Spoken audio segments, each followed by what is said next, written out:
আরও তীব্র হচ্ছে ইসরায়েল ইরান যুদ্ধ। তেল আবিবের আক্রমণে ইরানের রেভলিউশনারি গার্ডের গোয়েন্দা শাখার প্রধান কাজেমি ও 2 জেনারেল নিহত হয়েছেন।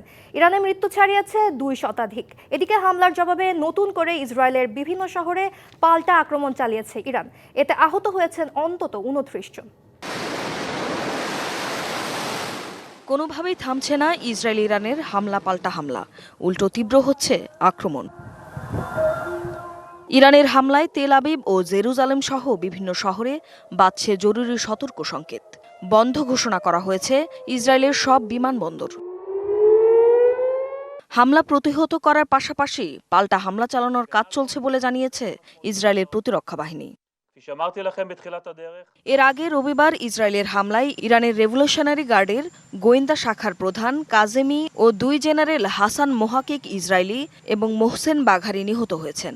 এমন পরিস্থিতিতে 2 দেশের একটি চুক্তিতে আসা উচিত বলে মন্তব্য করেছেন মার্কিন প্রেসিডেন্ট ডোনাল্ড ট্রাম্প। আর জরুরি বৈঠকের ডাক দিয়েছে আন্তর্জাতিক পরমাণু শক্তি সংস্থা IAEA। জেনেক্সে শিফট করো, লাইফকে লিফট করো। এদিকে ইসরায়েলি হামলার মধ্যে কোনো ধরনের যুদ্ধবিরতি আলোচনায় বসতে অস্বীকার জানিয়েছে ইরান।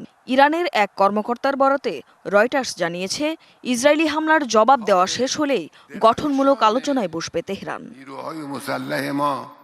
এদিকে মধ্য ইরানেও বিভিন্ন ক্ষেপণাস্ত্র স্থাপনা লক্ষ্য করে একাধিক বিমান হামলা চালিয়েছে ইসরায়েল। হামলা চালানো হয় ইরানের পররাষ্ট্র মন্ত্রণালয়ের একটি ভবনে। এতে আহত হন বেশ কয়েকজন বেসামরিক নাগরিক। এদিকে আল জাজিরা জানিয়েছে, ইরানের সর্বোচ্চ নেতা আয়াতুল্লাহ আল খামেনিকে হত্যার ইসরায়েলি পরিকল্পনায় বাধা দিয়েছেন ডোনাল্ড ট্রাম্প। 2 জন মার্কিন কর্মকর্তার বরাতে এ তথ্য জানিয়েছে রয়টার্স।